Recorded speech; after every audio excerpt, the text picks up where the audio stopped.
Hello again. Today's video is about a laboratory technique called titration and a particular class of chemicals that we use with acids and bases called indicators. So these are things that I know you know what indicators are because we've used them before, but titration is something we need to spend a little bit of time kind of talking about how it works because it's definitely one of those lab techniques I need you to have some experience with before you walk out of my chem class.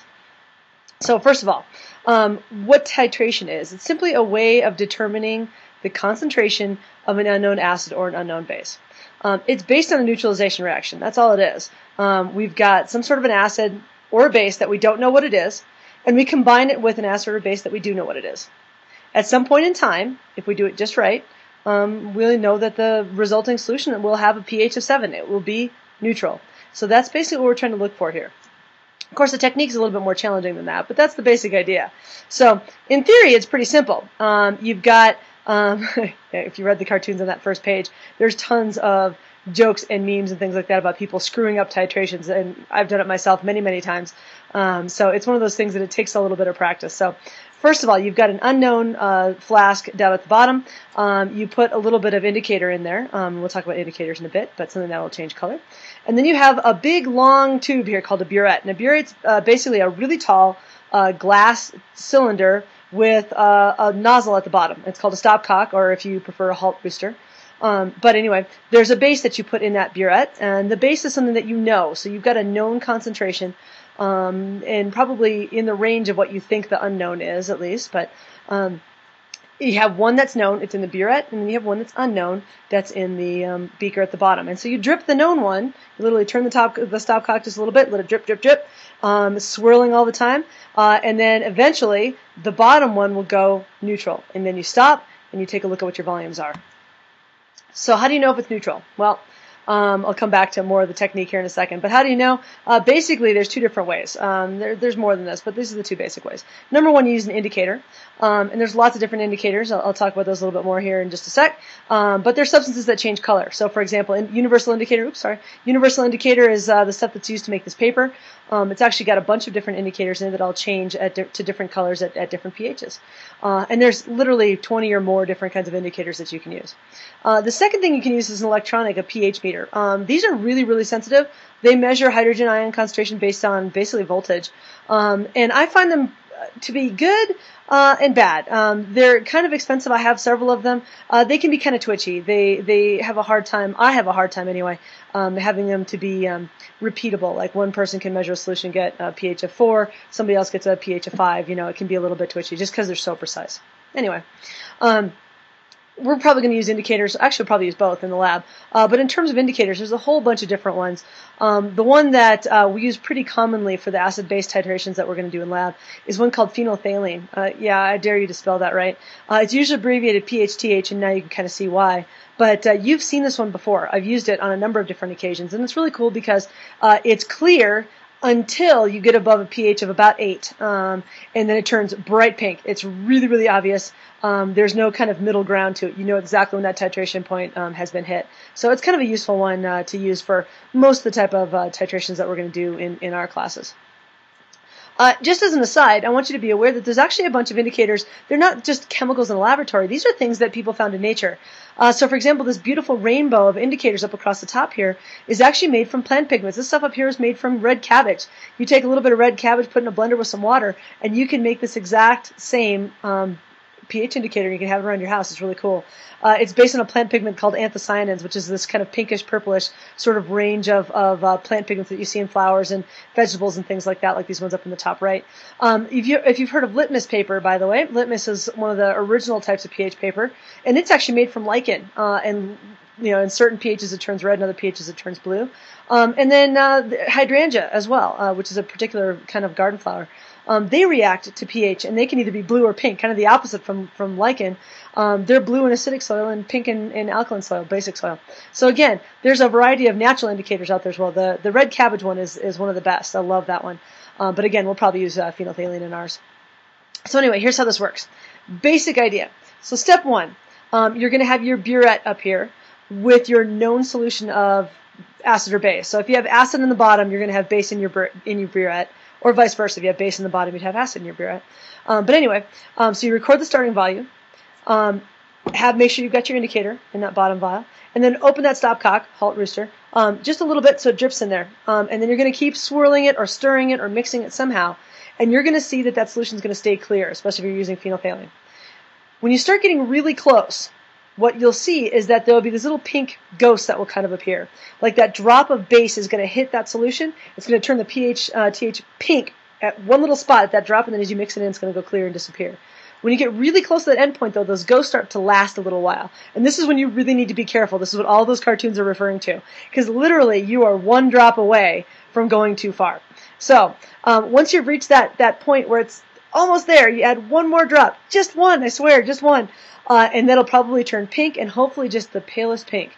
And not go back clear again. And when you're there, you've done it just exactly right, and you record your final volume. If it gets dark pink, you've gone too far, and you probably need to start over, which is the most annoying thing in the world.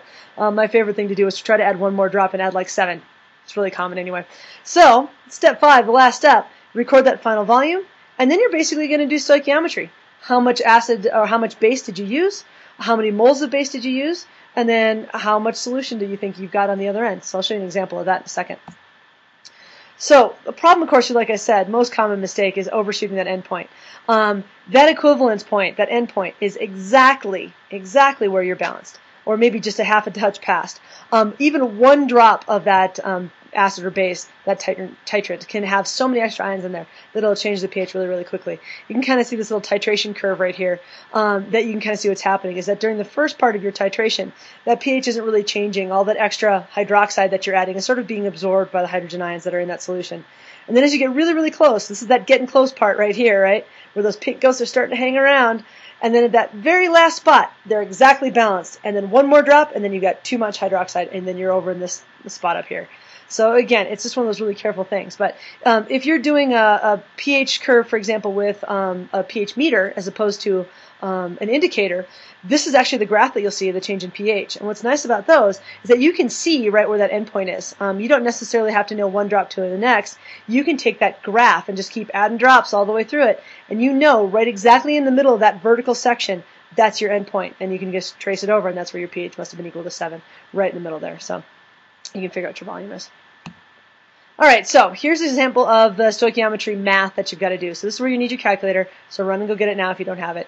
But you're going to take a look at this problem right here. This is a type of on paper stoichiometry problem. So you've got 75 milliliters of a 0.250 molar hydrochloric acid solution. You don't know what it's, you do know what it is, sorry. You're trying to figure out what volume of 0.1 NaOH that you're going to use to titrate it. So this is a simple one. You're just basically predicting on paper how much that you should use. So again, I'll let you hit pause. I'll go through the results bit by bit, and we'll come back here in a second. So hit pause. Okay, so first things first. You got to use your molarity equation with your HCl. Figure out how many moles you've got. If you take a look at the solution to it, plugged in my numbers, rearranged my equation, and I find out that I have 0.187 moles of hydrochloric acid that need to be neutralized. Then I'm going to put it into my stoichiometry equation. Now, my stoichiometry here should be really, really straightforward because, according to my balanced equation, these are a 1-to-1 ratio. They aren't always, so please be careful. But in this case, they're a 1-to-1 ratio, so I know I've got 0.187 moles of sodium hydroxide that I need. And then I've got a 0.1 molar solution. How much of that do I need to use? Well, for a 0.1 molar solution, if I've got 0.0187 moles that I need, it turns out to be 0.187 liters, or 187 milliliters, that I would need to titrate 75 milliliters of HCl. This is a good thing to be able to do, because it'll give you an idea of roughly how big a burette you need, or roughly how much you think you're going to have to add before it starts to go neutral. This, of course, isn't really how titration is done, but it gives you a kind of a predicted value, sort of a theoretical. If this is what I think it is, here's how much I should have to use. But here's how we actually use titration data. So here's a good example of what this is. And the whole solution for this is on the next page. So you're definitely going to want to hit pause. You need a piece of paper and work this one out, because this is the more challenging part. So let's say here's your lab problem. You've just titrated, and this is what we're going to do in lab, so you better listen. You're going to titrate a 50 milliliter sample of vinegar of a 0.1 molar solution of NaOH is what you're going to use up in your burette. You do not know what the concentration of the vinegar is. In fact, that's what you're going to have to figure out for me. So the original reading of the burette was 20 milliliters, and then when you're done, your final reading is shown up in this top little diagram up here. So what's the concentration of the vinegar? So here's your problem-solving strategy. Number one, you need to write the balanced equation because it's stoichiometry. Number 2, you need to determine the quantity of sodium hydroxide that's used. That means moles. It doesn't mean quantity in volume. Well, you got to use the quantity here in terms of volume too. And then you're going to use your molarity equation to determine the number of moles. So a little bit of a step there. Secondly, or lastly, whatever, middle of the last, I can't even talk today. You're going to use stoichiometry to figure out how many moles of vinegar were neutralized. And again, you're going to use your balanced equation, your little stoichiometry step to do that. And then finally, you're going to use that molarity equation again to determine what the concentration of your vinegar was. So grab out a piece of paper, leave this slide up, and see if you can figure out what it is. And then when you're ready, go ahead and move on to the next page, and I'll lead you through the solution to it. Okay, here we go. So here we go. Step number 1 is to write the balanced equation, so here it is. This is one way to write the formula for acetic acid or vinegar. It's HCH3COO. If you wrote it CH3COOH, that's also correct. Here's your sodium hydroxide. Here's your two products that when you've got this neutralized, you get sodium acetate and water. Step number 2 was to use to figure out what was your quantity of sodium hydroxide that you used. And the answer to this is subtract. You started with 20 milliliters. Your volume on your burette moved down to 39.31 milliliters, so you must have used 19.3 in 3 sig figs milliliters of NaOH. Third step, use your molarity equation to figure out what quantity in moles of sodium hydroxide you used.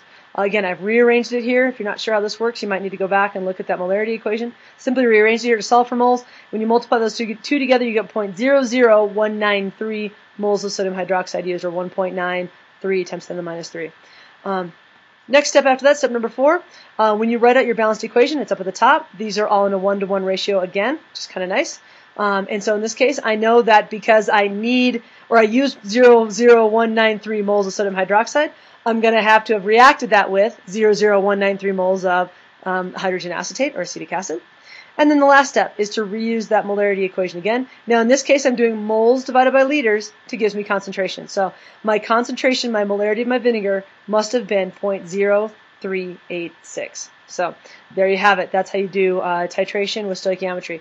It is simply an applied stoich problem, similar to the ones that we've done in previous problems. So just got to have a context for it. So there you go. Your big ideas. Number 1, titration is simply a lab technique. Has some specialized equipment like burettes, things like that. Requires patience and a steady hand. You've got to be able to recognize when that endpoint is and not get even more than one extra drop because it's a total pain. Titration, what it's used for, you're using it to determine the concentration of an unknown, either an acid or a base. You're taking advantage of neutralization reactions, and you could either be using a pH meter or some sort of indicator, and then you're just using stoichiometry. That's all it is. Indicators, there's a wide variety of them. They are simply substances that change color. There's a bunch of different color changes, a bunch of different ranges at which they change color. But we're going to use a few, like phenolphthalein is one of the ones that we're going to use pretty regularly. And then lastly, one of the things that we talked about in here was that there's something called a titration curve, that little graph that looks like that. That's a way to graphically represent pH changes, and that equivalence point's right in the middle of that vertical spot. So there you go. For a 4, you're going to have to do the lab. You're going to solve that real titration problem, and I'll see you in class tomorrow.